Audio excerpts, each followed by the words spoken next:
சுந்தரவல்லி இந்த அர்ச்சனா வந்த உடனே அர்ச்சனாவை அடித்து வெளுத்து கட்டுவாங்க அப்படிங்கிற மாதிரி நினச்சோம். ஆனால் அது தப்பையாக முடிஞ்சு போச்சு. அதே மாதிரி இந்த அர்ச்சனாவோட கை ஓங்கிறது மட்டும் இல்லாமல் நீங்கள் குடும்பமாக சேர்ந்து வந்து போயினா கும்மி அடிப்பீங்க. நான் வந்து போயினா அது எல்லாத்தையுமே வாங்கிட்டு பொறுத்துட்டு போகணுமா, உங்கள் எல்லாரையுமே வந்து போயினா பழி வாங்குறது தான் என்னோட மொத்த நோக்கமே அப்படின்ற மாதிரி வந்து சொல்லியிருக்காங்க. இது உண்மையிலேயே மிகப்பெரிய அதிர்ச்சியான விஷயம் அப்படின்னு தான் சொல்லணும். இதை கண்டிப்பாக எதிர்பார்த்துருக்கவே மாட்டாங்க அப்படின்னு தான் சொல்லணும். ஆனால் நம்ம சுந்தரவல்லிக்கு சரியான கோபம் வர ஆரம்பிச்சிருது. நார்மலாக அந்த பிரச்சனை நடந்ததை கூட இவங்க கண்டுட்டு இருக்க மாட்டாங்க.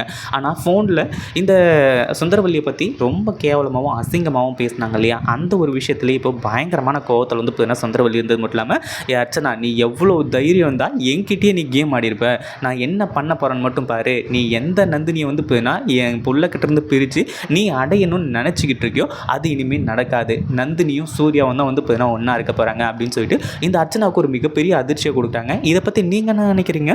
இந்த வீடியோ பிடிச்சிருந்தா லைக் பண்ணுங்கள், ஷேர் பண்ணுங்கள். இப்போ தான் நம்ம சேனலுக்கு ஃபர்ஸ்ட் டைம் வரீங்க அப்படின்னா சப்ஸ்கிரைப் பண்ணிக்கோங்க.